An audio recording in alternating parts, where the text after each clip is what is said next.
कि ई क्षति पोर्टल जिसका जवाब दिया गया है उसमें 5.29 लाख किसानों ने अप्लाई किया था और उसमें जो इन्होंने मुआवजा दिया है वो सिर्फ 1,20,380 एकड़ का मुआवजा दिया है। सर, इतनी बड़ी बारिश से आपदा थी, इतना बड़ा नुकसान हुआ, क्या कारण है कि 1,20,000 एकड़ ही का नुकसान इन्हें दिखा? और इसमें सर जो इन्होंने वो करी है, जो 0 से 25% खराबा दिखाया है, वो 2,17,000 एकड़ का दिखा दिया, जिससे कि उसकी कोई मुआवजा नहीं बनता। सर, इतना बड़ा किसानों के साथ मेरे अपने जिले में मैं समझता हूं कि इससे बड़ी आपदा नहीं आई होगी कि, और उसमें जो इन्होंने दिखाई है, आंकड़े दिखाए हैं, मैं समझता हूं ये तो बिल्कुल ही इनका ना तो विशेष गिरदावरी करवाई गई, ना इनका किसी चीज पे जो है काटने का जरूर काम किया गया, लेकिन उसमें जो है किसानों को मुआवजा उस हिसाब से नहीं मिला जिससे कि नुकसान हुआ। सरकार किसानों का हितैषी बनती है तो हितैषी बने, ये नहीं कि किसानों की सप्लीमेंट्री आफ्ताब जी, सप्लीमेंट्री नोटिस ओनली सप्लीमेंट्री। और मेरा 1 मिनट 2 लाख आफ्ताब जी 1 मिनट, मेरा सभी माननीय सदस्यों से भी ये निवेदन है, प्रश्नकाल में सप्लीमेंट्री बिल्कुल सटीक हो, और सभी मंत्रीगणों से भी मेरा निवेदन है कि वो जवाब भी सटीक हो, क्योंकि 20 प्रश्न हैं और सभी जागरूक सदस्य हैं जो अपने प्रश्न उनके ड्रॉ में निकलते हैं।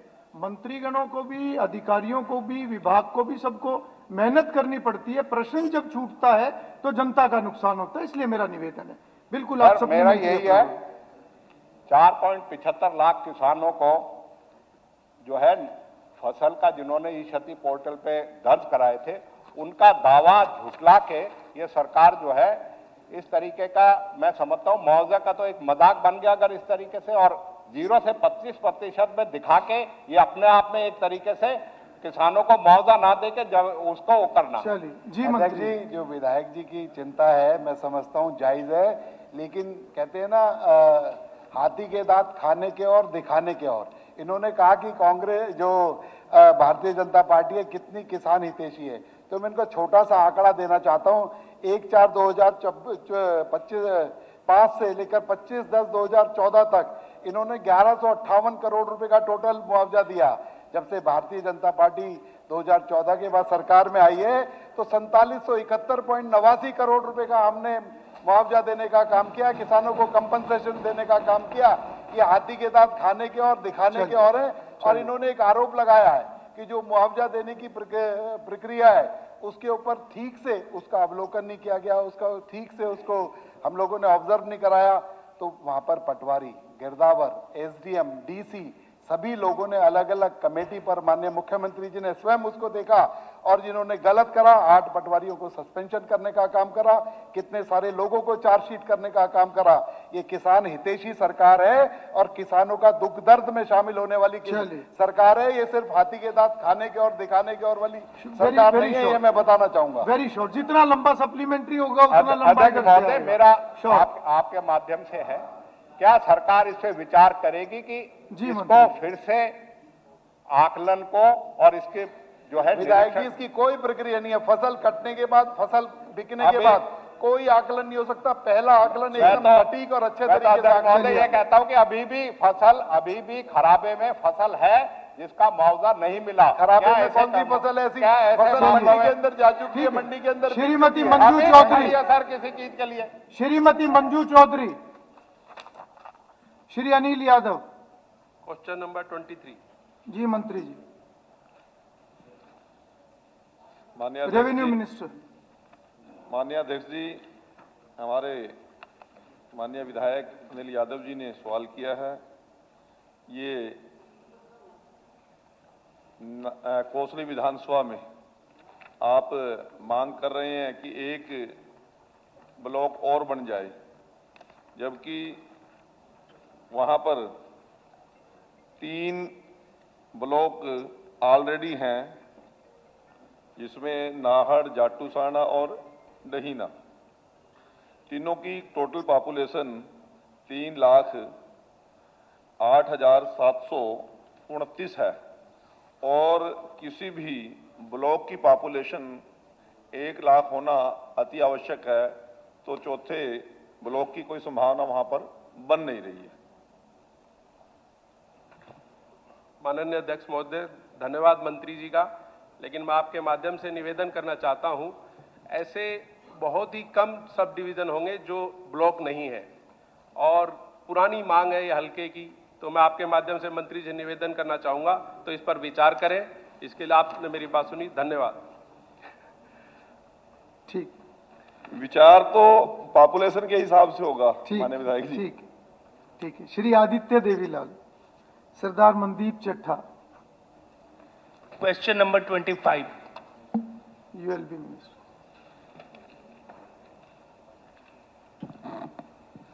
हाँ श्रीमान जी, टोटल 10 जो है कॉलोनियों का आवेदन मिला था, जिसके अंदर 5 कॉलोनियां वहां पर सैंक्शन कर दी गई हैं और उसकी अधिसूचना जारी कर दी गई और 3 कॉलोनियों में सड़क का निर्माण, सड़क और जो भी सुविधा है उसका निर्माण कार्य पूरा हो चुका और 2 कॉलोनियां जो बाकी बची हैं उनके एस्टीमेट्स आ गए हैं, उन्हें जल्दी ही पूरा करने का काम करेंगे। Honorable Speaker sir, इस्माइलाबाद पहले पंचायत थी पर पिछले 8-9 साल से म्युनिसिपल कमेटी बनाई गई है। I am very sorry to say कि जो इस्माइलाबाद के बीच की सड़क जो अंबाला को निकलती है वो आज तक बुरे हाल में है। म्युनिसिपल कमेटी बनने के बाद अनऑथराइज्ड कॉलोनीज, मुझे नहीं पता मंत्री जी ने कितनी कही हैं, हुई हैं कि नहीं हुई हैं, बट अभी भी बहुत कॉलोनीज हैं जो कि अनऑथराइज्ड है। गलियां, नालियां, उसके अलावा मार्केट कमेटी में जब आप एनडीसी के लिए जाएं तो मैं आपको बता नहीं सकता कि क्या हालात है। मैं इतना कहना चाहता हूं मंत्री जी कि म्युनिसिपल कमेटी बनने के बाद हालात बढ़िया होने चाहिए थे, लेकिन I am very sorry to say कि हालात बद से बदतर हो चुके हैं। विधायक जी, जो आपने अपने क्षेत्र की चिंता जताई है वो एक अलग से बात है, लेकिन यहाँ पर अभी कॉलोनियों का जवाब देने के लिए मैं खड़ा हुआ हूँ। 10 कॉलोनियों का आवेदन किया गया था, वहां से 5 कॉलोनियां हमने सैंक्शन कर दी हैं और 5 कॉलोनियां जो कि 2 एकड़ से कम थी और कोई मेन रोड से नहीं लगती थी, जो एक पूरी की पूरा एक प्रक्रिया है कि क्या क्या चीजें उसमें होनी चाहिए, क्या क्या चीजें नहीं होनी चाहिए, जो उसके अंदर फॉल नहीं करी गई उस क्राइटेरिया के अंदर, उनको उनसे बाहर कर दिया गया। ऐसी 5 कॉलोनियां हैं और 5 कॉलोनियां रॉयल कॉलोनी, तहसील कार्यालय के पीछे वाली कॉलोनी, राधा स्वामी कॉलोनी, गुरु गोविंद सिंह कॉलोनी, अमीरचंद कॉलोनी, इन सबको अधिसूचित कर दिया गया है और 3 कॉलोनियां, इनके अंदर सारा डेवलपमेंट का काम हो गया और 2 कॉलोनियों के एस्टीमेट्स आ गए हैं। अगले 1 साल के अंदर वो भी सारे के सारे पूरे हो जाएंगे वो कामों को। बाकी 5 कॉलोनियों को इससे बाहर कर दिया गया, उस क्राइटेरिया के अंदर नहीं आती थी। बाकी और कोई डेवलपमेंट की बात है तो आप मिल सकते हैं, बता सकते हैं, उसे पूरा करने का काम करेंगे। Sir, it's not only colonies, it's the municipal committee on the whole. It's suffering. नहीं, अभी आपका प्रश्न जो है क्वेश्चन लगाया था तो फिर उसके अंदर वाइडर हो जाता है। नहीं, मेरे ख्याल उन्होंने जवाब पूरा दे दिया, बाकी तो बाकी ठीक है मंत्री जी, ठीक है मंत्री जी। और वो जो सड़क की भी चिंता विधायक जी जता रहे हैं, जब उसमें सीवरेज डलेगा, सीवरेज कंप्यूटर पे तो डलेगा नहीं, फिजिकल डलेगा। फिजिकल डलेगा तो थोड़ी सी दिक्कत आएगी, जब वो ठीक हो जाएगा फिर आप बरसात का पानी भी नहीं भरेगा, सीवर भी नहीं भरेगा और वो रेगुलर बढ़िया तरीके से सड़क चलेगी। Shri Bharat Bhushan Batra, honourable speaker sir 26 मंत्री। अध्यक्ष जी, माननीय सदस्य जी ने पूछा है कि राज्य में लाभार्थियों को मुफ्त राशन उपलब्ध कराने के लिए सरकार द्वारा जारी राशन कार्डों की श्रेणी की संख्या कितनी है। उसका उत्तर है 40,68,964। और एक एक करके बताऊं ये सारे?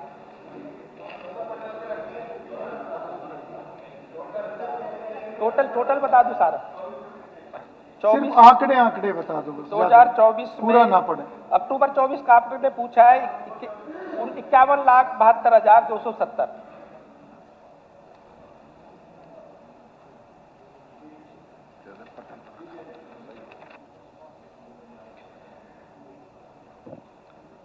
आदरणीय अध्यक्ष महोदय, ये जो बीपीएल कार्ड बने हैं प्रांत के अंदर, ये एक बहुत बड़ा स्कैंडल है। और जहां परिवार पहचान पत्र बना, आपने 10 लाख कार्ड इन दौरान में बना दिए और उसके बाद आखिरी फिगर जो आप दे रहे हैं वो इस समय 40 लाख से। वो कार्ड क्यों बनाए, कितने बनाए और कितने कार्ड काटे, उन कार्डों का बनाने का प्रोसीजर क्या था और उनको कटने, जब वो कटे और जो वो बने तो क्या प्रोसीजर था, ये बताइए। जी माननीय अध्यक्ष जी, एक बड़ा गंभीर आरोप विपक्ष की तरफ से, क्योंकि कई बार पिछले बार भी मैंने पूरा डिटेल के अंदर बात रखी थी पिछले सत्र में। हर सत्र में ये बात लेकर के आ जाते हैं क्योंकि अपनी हाजिरी लगवानी होती है विपक्ष को। हाजिरी है जी, नहीं उनको जवाब देने। मैं जवाब शकुंतला जी, शकुंतला जी, शकुंतला जी, आपका कोई विषय नहीं है। मुख्यमंत्री जी जवाब देखिए, एक बात ध्यान करें, जिस भाषा में पूछा जाएगा उसी भाषा में जवाब आता है। इसलिए नहीं कोई बात नहीं। इसीलिए मैं कह रहा हूं कि उतना ही बोलने जितना जरूरी है, क्योंकि बेवजह से विषय बढ़ता है। ठीक है, आफ्ताब जी आप बैठिए, मुख्यमंत्री जी जवाब दे रहे हैं।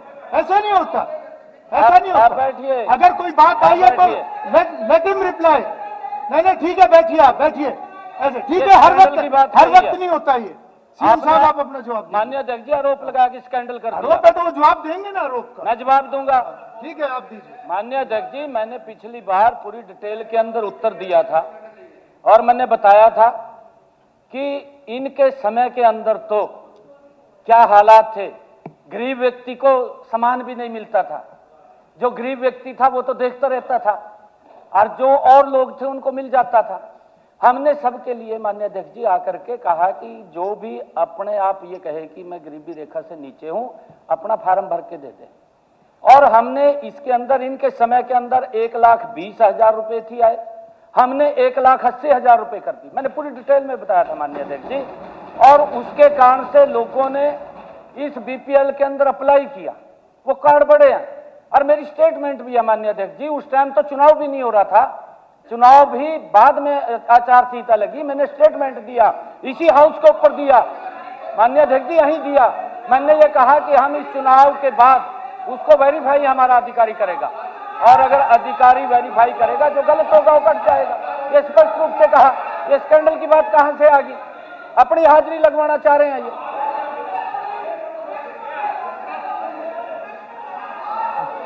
चलिए, कोई सप्लीमेंट्री, बत्रा जी कोई सप्लीमेंट्री आपकी है? हाँ जी बैठिए आप। ऐसा है कि आदरणीय मुख्यमंत्री जी ने जवाब दिया है जी।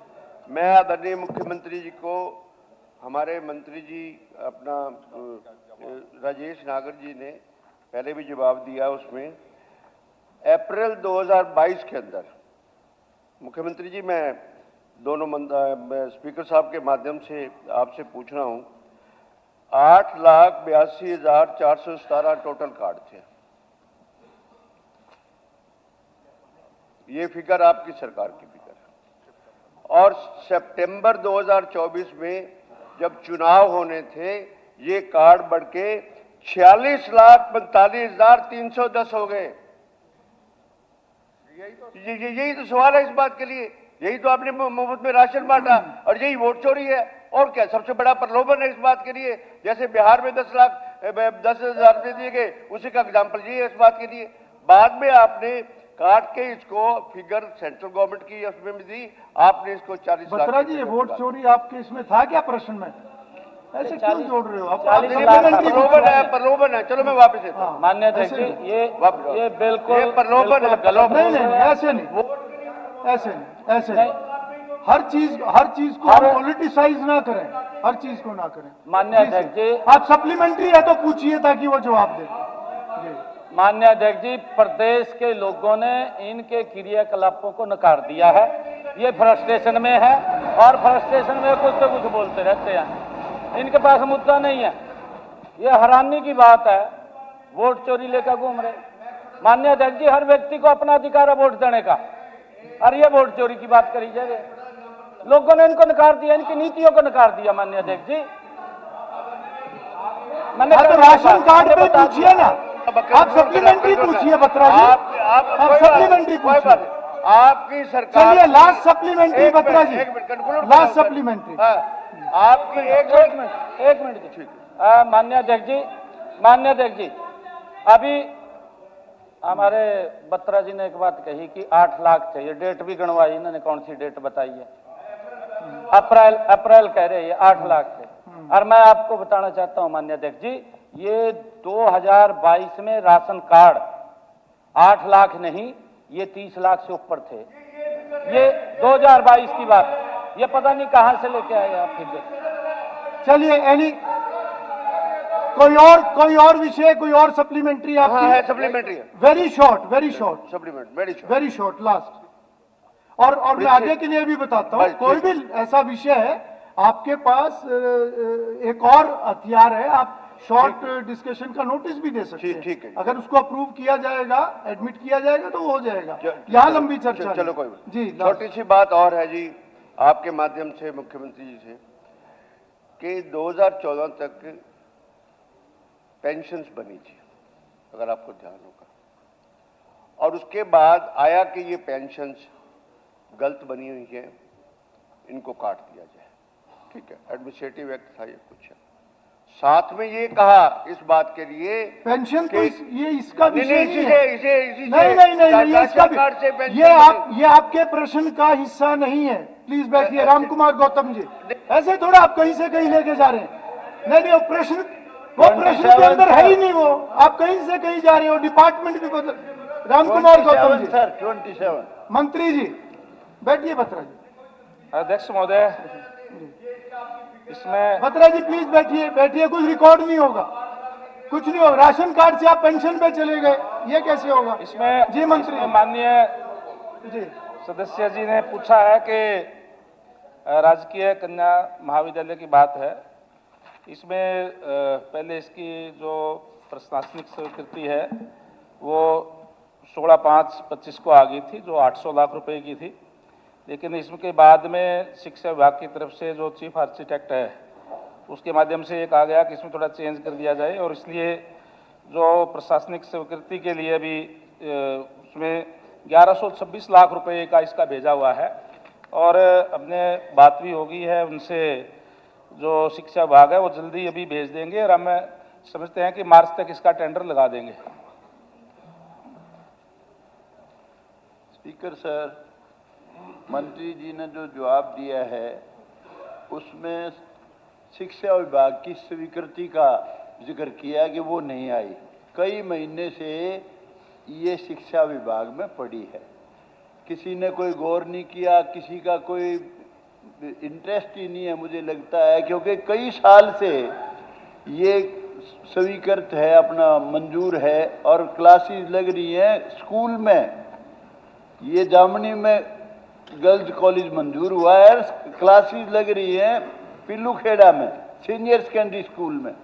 बहुत हमारे लिए, मैं एमएलए बना हूं जब से 1 साल से ऊपर हो गया जी, पहले वक्त से मैंने लगानी शुरू करी थी जब पहला सेशन था, कोई गौर नहीं हो रही। मुझे बहुत दुख के साथ कहना पड़ता।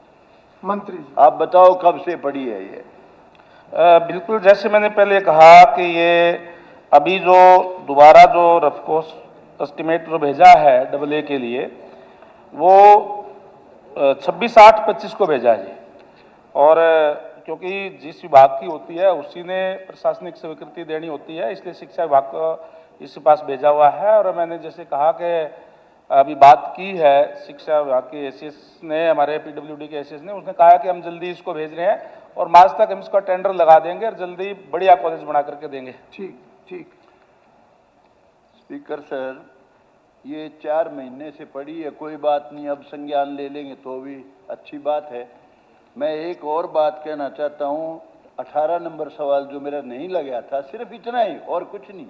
मैंने कहा था कि ये सड़क कब तक शुरू होगी, जींद पानी वो अलग है, और जवाब दिया रिटर्न में आपके पास आ गया। मंत्री जी ने कि 18 महीने में कंप्लीट हो जाएगी। मैंने पूछा शुरू कब होगी श्रीमती भाई? पूजा। मैं 1 मिनट बता देता हूँ इन्होंने प्रश्न नहीं किया। वो पिछले दिन वाला नहीं, वो हो गया। एक ही मिनट और का है, रिटर्न कोई में बात जो नहीं आप- दादा। वो आप लोग अलग से बात कर लेना, अलग से कर लेना। दादा को बुलाओ, चाय पिलाओ और उनकी तसल्ली करवाओ ऑफिस में। श्रीमती पूजा मैं दूंगा बाद में दूंगा दादा। अभी प्रश्न पूजा जी। संख्या 28। जी हेल्थ मिनिस्टर। माननीय अध्यक्ष जी,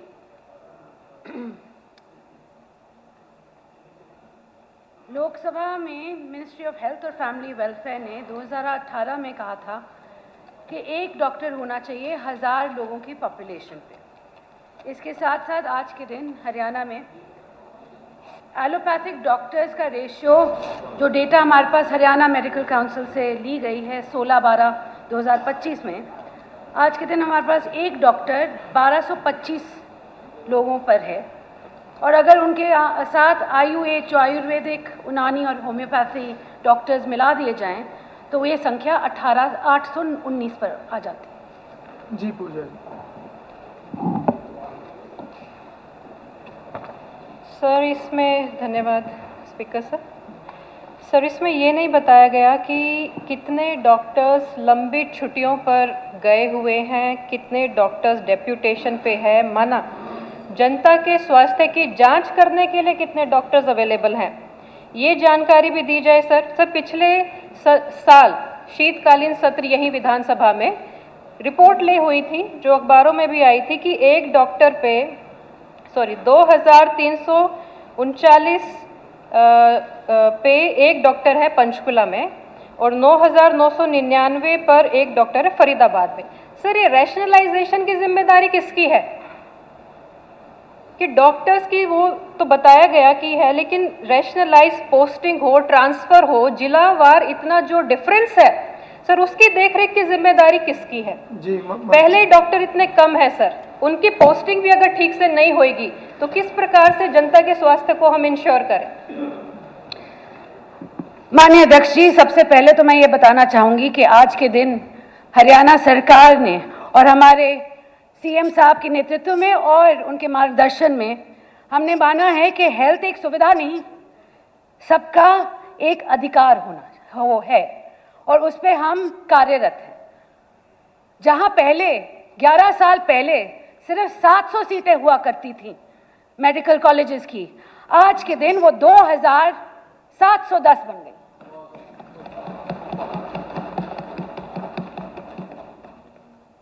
जहां डिस्ट्रिक्ट हॉस्पिटल और सब डिविजनल अस्पताल हुआ करते थे सिर्फ 56, आज के दिन वो 74 बन गए। और जब सीएचसी की बात आती है तो 109 ही हुआ करते थे 11 साल पहले, आज 122 किए। और इसके साथ साथ मैं ये भी बताना चाहूंगी, जैसे ही हमारी सरकार बनी तो लोगों के सुविधा के लिए, उनके स्वास्थ्य के लिए हमने डायलिसिस का प्रबंध किया फ्री में। इसके साथ साथ 5 लाख रुपए आयुष्मान भारत के हमारे प्रदेश के लोगों को मिलते हैं। और जहां तक बात आती है सरकारी डॉक्टरों की, उनका प्रश्न था सरकारी डॉक्टरों, ये आप सप्लीमेंट्री डाल रहे हैं सरकारी डॉक्टर, उन्होंने पूछा था डॉक्टरों की कितनी गिनती है पूरे प्रदेश में, मैंने बताई। मगर जब मेरे डॉक्टरों की बात आती है तो मैं आपको स्पष्ट करना चाहती हूं कि अगर वो डेप्यूटेशन पे भी हो तो वो काम पे आएंगे और काम करेंगे और सबकी सुविधा के लिए वो भी पक्ष पे रहेंगे। सप्लीमेंट्री सवाल है सर, वो ये है कि जिला वार पोस्ट एंड ट्रांसफर की जिम्मेदारी किसकी है, आपने वो कहा, कब तक रैशनलाइज कर दिया जाएगा, ये सरकार बताए। प्रश्न का जवाब तो क्लियर आ गया, पर ये विषय थोड़ा अलग है रैशनलाइजेशन का। अगर कहीं पर ऐसा कुछ लगता है कि कहीं दिक्कत है तो वो दूर की जा सकती है। सबसे पहली बात तो पॉपुलेशन के हिसाब से WHO ने नहीं यहाँ पे जो हमारा एक सेकंड जी, जो नेशनल हेल्थ पॉलिसी है 2017 की और इंडियन पब्लिक हेल्थ स्टैंडर्ड है, इन्होंने हेल्थ सर्विसेज अवेलेबल पॉपुलेशन से हॉस्पिटल बेड्स की थी, करी थी, डॉक्टरों की नहीं की थी। ठीक है मंत्री जी, उनका जो विषय आया है, एक दो जगह का उन्होंने बताया जहाँ रेशो से जिम्मेदारी थोड़ा किसकी ज्यादा है, है? तो रैशनलाइजेशन जिम्मेदारी तो हम पूरी ले रहे हैं जी। आज तक है या विश्वास नहीं है तो सरकार इतना इसको देखेगी या नहीं विभाग ने आज देखेगी? तक किया है, इसको पहले लेकर कभी नहीं हुआ जी। सर इसको लेकर सरकार क्या आगे करने कदम उठाने वाली है उसकी जानकारी चाहिए। रैशनलाइजेशन का एक दो जगह का विषय है उसमें। अब मैं मीटिंग करने को तैयार हूँ जब भी वो वक्त मांगे। ठीक है, वो डिपार्टमेंट का वो, ठीक है, ठीक, मैंने डिपार्टमेंट आपका की मीटिंग डिपार्टमेंट करेंगे वो, मैंने आपको डिपार्टमेंट की दिखा मीटिंग। दिया आईना कि आपके वक्त क्या होता था और अब नहीं, क्या होता है। इम्प्रूवमेंट है, इम्प्रूवमेंट है। श्री विकास सारण, श्री विकास सारण 29 सर, 29। जी मंत्री जी। अध्यक्ष महोदय, नहीं श्रीमान जी। जी स्पीकर सर, ये मेरे पास एक लेटर है डेटेड 22/2/2019, मेमो नंबर 4557, और इसमें एक्स सीएम मनोहर लाल खट्टर जी ने डिजायर किया था, जो इस पे नोट है, CM desires that the work may be taken up under the Mukhyamantri Kisan Khet Sadak Yojana by the development and panchayat department. इस पे उन्होंने डिजायर किया था जी। तो मेरा स्पीकर सर आपके माध्यम ये से मंत्री नोटिंग जी है या से लेटर आया था आपके पास? हाँ जी, ये नोटिंग का हिस्सा पढ़ रहे हो या लेटर आया था? ये नोटिंग का हिस्सा है जी। चलिए, आप अपना सप्लीमेंट्री। हाँ जी, हाँ जी। तो मेरी मंत्री जी से निवेदन है कि एक बार इस पे जो मनोहर लाल जी ने डिजायर करा था, एक तो उस डिजायर को पूरा कर दें, और दूसरा इस पे पुनर्विचार करें। मेरी दो सड़क है, एक कल थी और एक आज है, इन दोनों सड़कों को बनवा दो, एक 4 लाइन करा दो और एक ये ड्रेन के साथ साथ चाहे किसी डिपार्टमेंट से करा दो। अध्यक्ष महोदय, पहली बात तो ये कि ये कोई पीडब्ल्यूडी की जगह नहीं है, ये इरिगेशन विभाग की है, और अगर खेत कल्याण के अंदर बनाई जाती है तो पंचायत विभाग बनाता है इसको। दूसरा, जो खरक पांडवा से पीडब्ल्यूडी की रोड है कलायत शहर तक है, वो भी राष्ट्रीय राजमार्ग वो बना हुआ है, और उसके कलायत शहर के अंदर भी जो है वो 4 लेन बनी हुई है, वो अच्छी सड़क है, और कलायत से लिंक सड़क है वो भी 10 मीटर की है, तो इसमें कोई दिक्कत नहीं है, अच्छी व्यवस्था वहाँ जाने आने की है। और आज हरियाणा प्रदेश में क्योंकि डबल इंजन की सरकार है, माननीय सदस्य, कलायत से सीधा जो दिल्ली जाते हैं तो कितना टाइम लगता है आप ही बता दो। इतनी अच्छी सड़कें बनी हुई है, सारी अच्छी बात है। कांग्रेस वो सब बोलते हैं, ये प्लानिंग का पार्ट थी जी। एक सड़क और बन जाएगी, ठीक चाहे है, वो किसी डिपार्टमेंट से ठीक बनवा है, दो, आप बेटर कर लेना कनेक्टिविटी बात। बढ़ानी ठीक है, है, क्योंकि वो आगे भी तो अच्छा करना है, आगे भी तो अच्छा करना है, उस पर पुनर्विचार करके कह दो। ठीक है। भगवान दास जी, क्वेश्चन नंबर 30 जी। मंत्री जी। हाँ श्रीमान, लोक निर्माण विभाग से हम लोगों को रिपोर्ट मिली है कि 85% काम पूरा हो गया है, और 500 लाख रुपए की स्वीकृति आगे भी दे दी गई है। 3 महीने में इसकी निविदा प्रक्रिया वो शुरू हो जाएगी, और उसके ठीक 8 महीने के अंदर अंदर इनका निर्माण कार्य पूरा हो जाए, ऐसी संभावना है जी। धन्यवाद अध्यक्ष जी। मैं आपके माध्यम से माननीय मंत्री जी का आभार व्यक्त करता हूं, धन्यवाद करता हूं कि इन्होंने पुनः तरावड़ी राजकीय महाविद्यालय के लिए 5 करोड़ 50 लाख की स्वीकृति दी है। मेरी एक प्रार्थना है आपके माध्यम से मंत्री से, क्योंकि इसका 75% कार्य 2019 में पूरा हो चुका था।